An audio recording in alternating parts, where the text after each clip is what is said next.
I'm putting a positive spin on like my career as a whole right now because I'm making a video for Vanity Fair. I could have made the opposite version of this video where I just on myself for all this time that I've been sitting here talking and meant it just as much. Hi, I'm Joseph Gordon-Levitt, and this is the timeline of my career.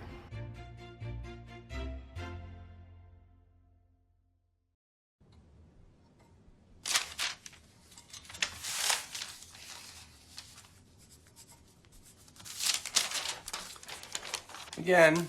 I always took acting very seriously, maybe too seriously, but even from a very young age, when you might assume, oh, a 10-year-old kid is not taking anything too seriously, I took it very seriously. A River Runs Through It was the first feature film I was ever in. Up until that point, I'd done some TV shows and some commercials. I hated doing commercials because it wasn't serious acting. The director of A River Runs Through It was Robert Redford. He's an actor himself. And that was the first time I'd ever been directed by an actor. And he did not treat me like a kid at all. He treated me just like an actor, which is what I was dying for. That's what I always really wanted. The story I remember most vividly from working with Mr. Redford was this scene where I had to walk up to my dad's desk, say some lines. When you have to walk somewhere and land somewhere on a movie set, they call it hitting your mark. You have to hit your mark, which is this little piece of tape on the ground.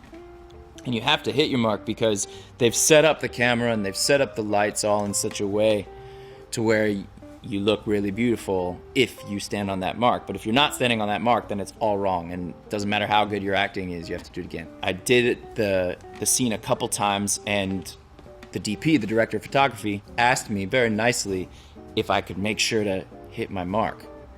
And of course I was like, oh no, I've been blowing it, like I haven't been hitting the mark. And we were getting ready to shoot the next take, and I was just focused, laser focused on that mark, on that little piece of tape on the ground. Bob, Robert Redford, he goes by Bob. Bob came up to me, he said, I never hit my marks.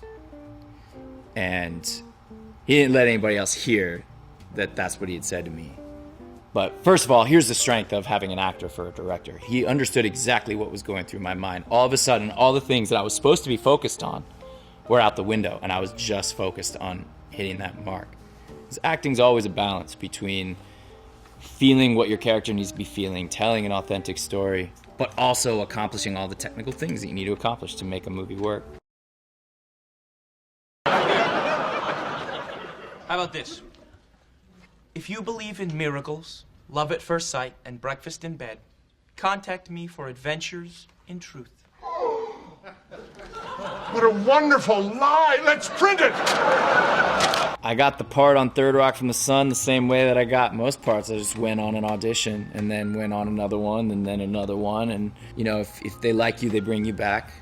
And finally, I was in a room with a whole bunch of executives from, you know, the network and the production company and John Lithgow. I remember really specifically getting to do my audition with John. And when you get to audition with another actor, it's a lot more fun. I remember the energy in that room. There's a lot of people and we were getting laughs.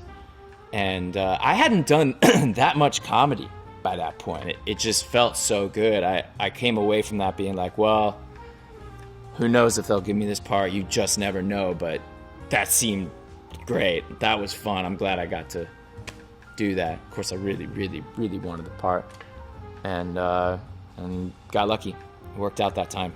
Been on lots of auditions where it felt good and didn't get the part. That one I did. I just loved being on set. I loved acting. And yeah, it's true, I had to sign a contract that says, like, for the next, I don't remember how many years, we have the right to say that this is what you do for, you know, 9 months of your year, is this show. And I was like, great, perfect. That's exactly what I want. When all you want to do is act and then you don't have a job, it sucks. It's the worst. For a, you know, kid my age who just loved acting, all I wanted to do was act more, act all the time, have a steady gig. And so the idea of signing a contract like that sounded great to me. When I was doing Third Rock from the Sun, did I miss this and that and the other normal high school thing? Yes, I did. I did go to high school. I didn't get to go to prom or whatever. I didn't go to prom because I didn't want to go to prom. I was that kid that was like, prom. It's a bunch of conformity. You guys. I'm going to listen to Operation Ivy and give you all the middle finger. That was me. Oh. Listen, forget her incredibly uptight father, and it's a widely known fact that the Stratford sisters aren't allowed to date. Uh-huh. Yeah.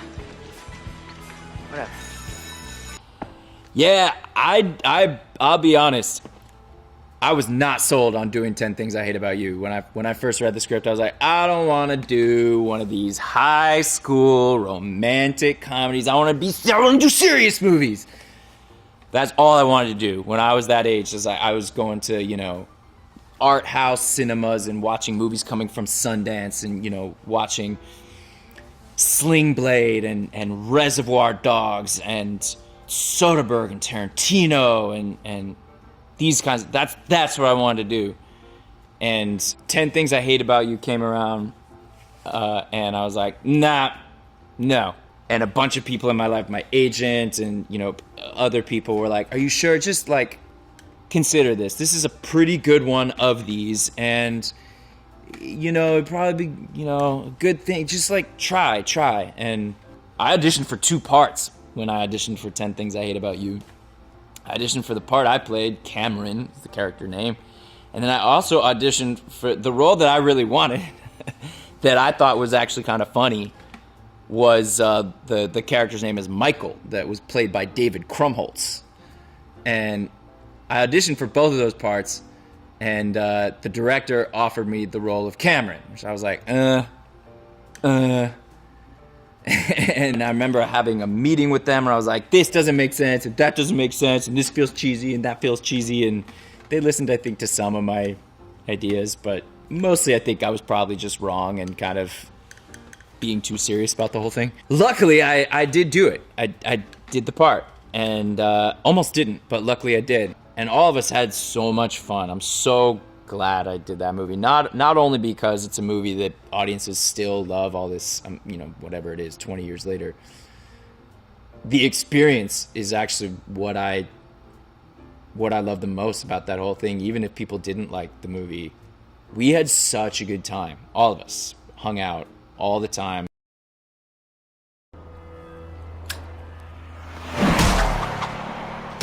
Throwing at me if you want, Hashhead. I got all 5 senses, and I slept last night. That puts me 6 up on the lot of you.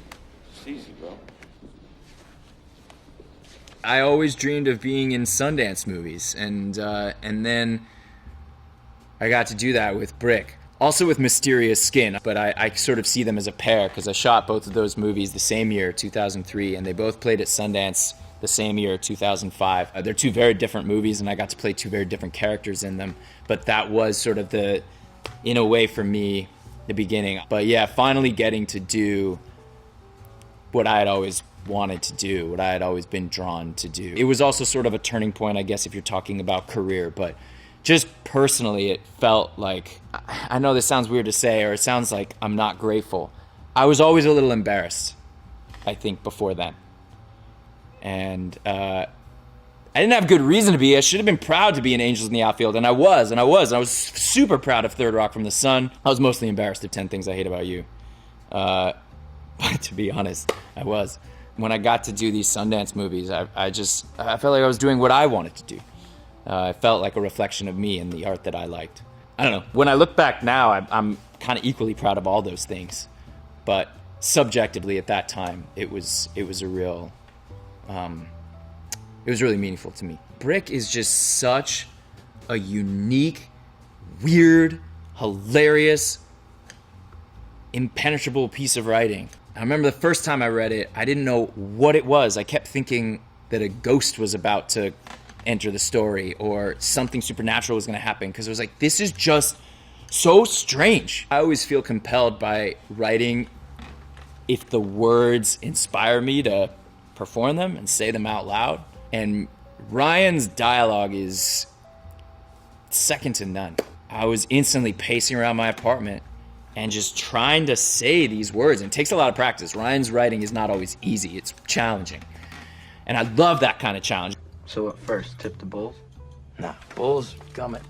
I'd flash their dusty standards, the wide eyes, probably find some yig to pin. Probably even the right one. I'd trample the real tracks and scare the real players back into their holes. If we're doing this, I want the whole story, no cops. So it's rare to find a screenplay of a movie that's being made now, but like a little independent movie where the writing is so well crafted that it's gonna really challenge you. And I remember just meeting with him and talking with him all about his writing. So I don't know, we talked about all this stuff and been friends ever since. One of my favorite people. I love Ryan. I think we should stop seeing each other. Just like that? Just like that. Did you say why? I mean, this thing, what are we doing? I mean, is this normal? No, I don't know. I don't care. I'm happy. Aren't you happy? You're happy? You're not?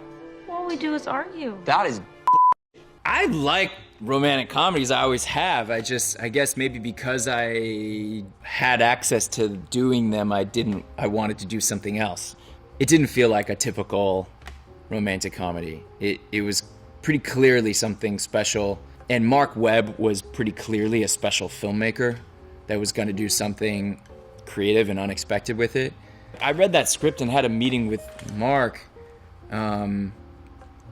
before Zoe was cast. And the question was like, could they make the movie with me? Cause, or did they need like a bigger name? I knew Zoe already because we were in Manic. That's also where I met Zoe. She and I are in that. She's wonderful in Manic. And so I already knew her, and when she came into the conversation, I was like, oh man, I would love to do it with Zoe. She'd be perfect for this. That would be so ideal, but like, will anybody finance this movie with me and Zoe? Gotta hand it to Fox Searchlight. They're the studio that financed 500 Days of Summer, and their whole bread and butter was sort of doing things with that weren't so strictly commercial, and they did make it with me. And I remember when Mark brought up that he was going to cast her, I was so excited, and we just had a blast. That movie was so fun. We just had fun every day. And again, I think you can kind of see it. That's part of when people really connect with the movie. It's often because the actors are really feeling what they're doing. I will try this. My father accepts that I want to create for myself, not follow in his footsteps. That might work. Might. We're gonna need to do a little better than might. Oh, thank you for your contribution, Arthur. Forgive me for wanting a little specificity, Ames. Specificity? Christopher Nolan was the Sundance director who was making huge movies. That's the balance that I wanted to strike as an artist and as an audience member. Just the movies that I wanted to watch. I remember when The Dark Knight came out in 2008, and of course it was steeped in tragedy because of Heath. But it was such a brilliant movie, and it was brilliant in the same way that these movies that I grew up loving were brilliant. The ones I was talking about, Soderbergh and Tarantino, all these movies that were so rooted in character and heart and soul and not in glitz and gloss. But Nolan was managing to bring that artistry to the grandest of, to a Batman movie. Is the craziest magic trick that he was able to do that. When the opportunity arose to go meet Chris, I hadn't read the script for Inception at all. Because it was Chris, I was like, oh, absolutely. I don't know anything about this. I know that Leonardo DiCaprio's in it. That's it. I know it's Chris and Leo. I didn't know Leo at the time, so I wasn't allowed to call him Leo. Now I am. Now I can. I wasn't auditioning. I was just going to meet him. And usually though, when I go to audition for something or even meet on a film, I sort of present myself in some kind of light such that the director could see me as that character. If I'm gonna play, a homicidal maniac from Texas, I'll go in, with some stubble and maybe a little drunk. I'll dress and sort of hold myself in such a way that it makes sense that I could play that character. This, I didn't know what I was going into. And so I just put on a suit. I was like, I'll just be as pro as I can be.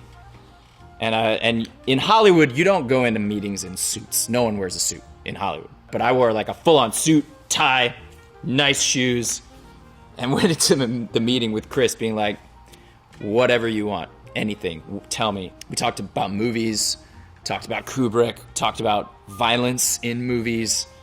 I remember telling him about sort of just myself and my family. And then he offered me the movie. I couldn't believe it. It's sort of the big surprise of my career in a way. I remember the first time I read the script, I came away with a lot of questions, but also the script for Inception did not allude to how involved, in particular, like I'm in this big dream fight sequence that sort of weaves through the whole second act of the movie or something.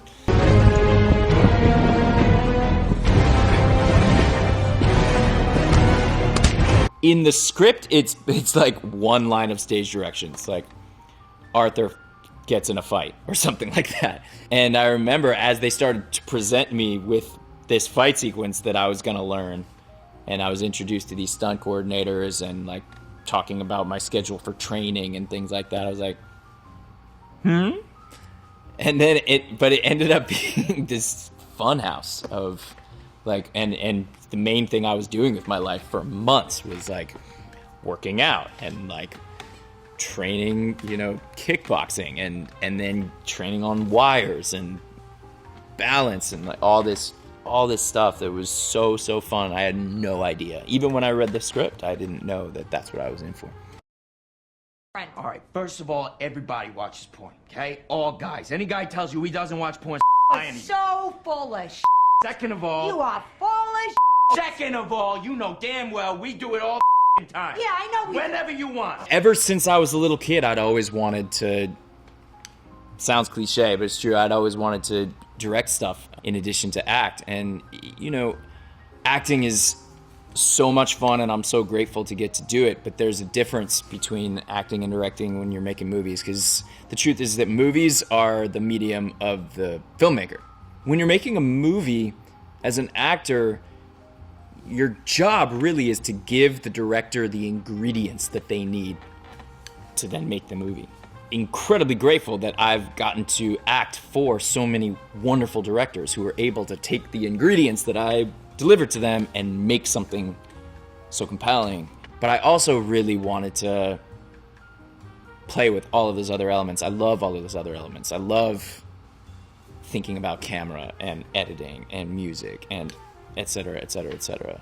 I'd been making little videos just for fun with, my parents' camera ever since I was a little kid. And then when I was 21, I first taught myself to edit once you could first get kind of affordable editing software on a computer at home. When I first got Final Cut Pro, first time I ever got a Mac. And so I'd been making lots and lots and lots of little things. And again, yeah, I'd tried writing full screenplays before and had a few, but none of them quite really made sense. And for whatever reason, I started writing this idea sort of based on the mythical character of Don Juan, but combining that with a modern day porn addict. It sort of just made sense as a piece of writing, and people liked it and found it funny and found it relevant, and it half surprised me that was the thing that I was like, okay, this is gonna be the first movie I direct. Great. I did have people ask me, are you sure that this is the thing you want to be the first thing that you direct? And I was like, I don't want to second guess it. It's hard to make one of these things work. It's hard to finish a screenplay. It's hard to write something that seems to actually make sense and be cohesive and funny. Like, it happened this way. I'm not gonna second guess it. Let's do it. And then, I showed the script to Scarlett, and it was really her vote of confidence that turned the whole thing real. Hugely grateful to her for that. And then Julianne Moore wanted to do it. I really think that it's between Scarlett and Julianne, that they're really what makes the movie good, I think. Ladies and gentlemen, welcome to the very first episode of our show, Hit Record on TV! So the very next year after I directed Don Jon, I directed a show called Hit Record on TV. Hit Record was this project that has a long evolution. Started as a little hobby thing with my brother. And I'm actually sitting here now at the Hit Record office. It's crazy that we have an office like this. It was, it was such a tiny thing for so many years. And it's this community of people online that collaborate on all kinds of creative projects. And, a lot of places online for art and creativity are for posting something you've made on your own and saying, hey world, look at my video or look at my song or my piece of writing. And on Hit Record, it's less about here's what I've made, and it's more about let's make something together. It's all geared towards that kind of collaboration. We've made all kinds of things this way. We made books and records, and we made a television show called Hit Record on TV. And it won an Emmy for outstanding social interactive media experience or something like that. And the Emmy's over here somewhere. Should I go run and get it? There it is. There's a thing, I've thought about this, and it's funny now. I'm like sitting here talking in hindsight about my career, and this is a deeply indulgent exercise, but I'm rather enjoying it. There's a thing that happens with a lot of, I think, directors. Oftentimes, the second thing you do is like, I find, it's not just me, like, you lean way into something very personal. And Hit Record on TV is very, very, very me. And oftentimes, these sophomore efforts get called a sophomore slump, because if you lean really hard into something that just is your personal thing, that might appeal less to a broad audience. And, I think Hit Record on TV is an example of this exact thing. It's extremely me. I'm very, very proud of it. It's also very kind of particular to what it is. It's not kind of a normal show. I still don't think there's really any other show that's quite like it, and we made it 5 years ago now. I'm really proud of it. I sometimes when I look at it, I'm like, ooh, but when you're experimenting, some things work better than other things. I'm really happy to get to talk about Hit Record in the context of this career, because this career that I'm talking about, I guess mine, because it's a deeply, deeply personal thing to me. If there was a pill that could give you 5 minutes so they get it. I'm embedded with the power of pure power. I took a couple years off of acting when I had kids, and then I did kind of 3 movies over the last 3 years, but they're all coming out right now. And the first one was called 7500. It just came out on Amazon.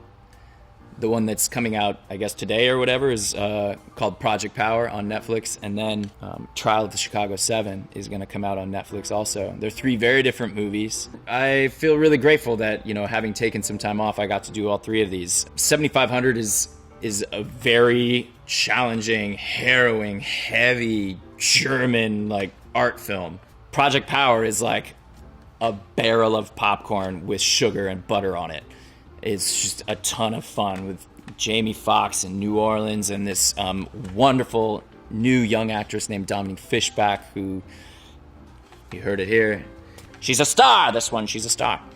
And then Trial of the Chicago 7 is a courtroom drama written and directed by Aaron Sorkin, which is an incredibly relevant story about today's times and the state of our country and the state of our government and our justice system. And they're 3 very different things, and glad to be back. I do think I'm in many ways still the same self-serious,